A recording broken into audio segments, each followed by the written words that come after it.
বড় জয় রাজ্যের। সরকারি কর্মচারীদের বকেয়া ডিএ মেটাতে হবে রাজ্যকে। হোঁচট খেয়ে আবার ব্যাকফুটে শাসক দল তৃণমূল কংগ্রেস। নির্বাচনের আগে যেটা নিঃসন্দেহে একটি বড় ধাক্কা। দেশের সর্বোচ্চ আদালত স্পষ্ট জানিয়ে দিল সরকারি কর্মচারীদের বকেয়া ডিএ অতি শীঘ্রই দিতে হবে। সুপ্রিম কোর্টের রায় অনুযায়ী 25% ডিএ পেতে চলেছেন সরকারি কর্মচারীরা। রাজ্যের সরকারি কর্মচারীদের মধ্যে খুশির হাওয়া বইছে, সেটাই স্বাভাবিক। রায় ঘোষণার পরেই মমতা ব্যানার্জি ও তার দল তৃণমূল কংগ্রেসের দুর্নীতির বিরুদ্ধে সোচ্চার হলেন বিজেপির রাজ্য সভাপতি শ্রমিক চট্টোপাধ্যায়। সুপ্রিম কোর্টের এই রায়কে স্বাগত জানাচ্ছি।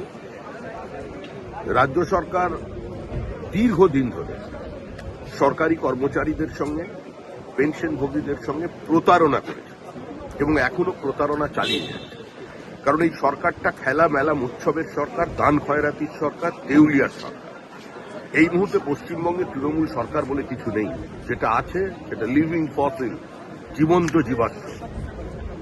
এখন এই সরকারের উচিত সুপ্রিম কোর্টের নির্দেশকে পালন করে অবিলম্বে 25% দিয়ে দেওয়া এবং তারপরের যে সরকারি কর্মচারীদের জন্য ব্যবস্থা, সেটা নতুন সরকার এসে করবেন।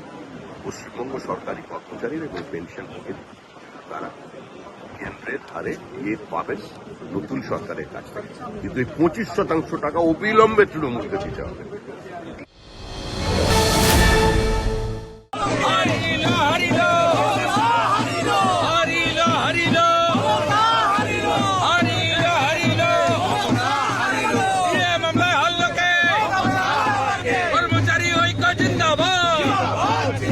কর্মচারী ঐক্য জিন্দাবাদ, শিক্ষক ঐক্য জিন্দাবাদ, পেনশনার্স ঐক্য জিন্দাবাদ।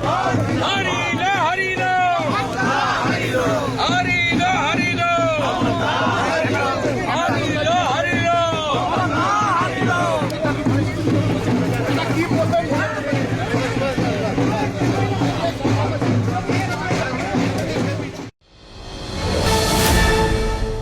মামলাটাতে আমরা জিততামই, সেটা সময়ের অপেক্ষা ছিল। মাননীয় মুখ্যমন্ত্রী কোটি কোটি টাকা খরচা করে গতকালকে শুধুমাত্র যে এসআইআর এর মামলা লড়তে গিয়েছিলেন তাই নয়, রাজ্যবাসীকে জানায় যে ওনার সেকেন্ড এজেন্ডাও একটা ছিল, সেটা হচ্ছে ডিএ রায়টাকে ত্বরান্বিত করা। সেই রায়টাকে উনি ত্বরান্বিত করে এসেছেন। আরে আমরা তো সবুজই, তো বিক্ষুব্ধ মানে মাঝে মাঝে সরকার যখন কুকুর বিড়ালের সাথে তুলনা করে তখন আমরা বিক্ষুব্ধ হয়ে যাই, না হলে আমরা সবুজই। সরকারটাই সবুজ, আমরা সরকারের অংশ, সেখানে সবুজ না হয়ে উপায় কোথায় আপনার? আমরা সরকারি কর্মচারী, তো আমরাও সবুজ।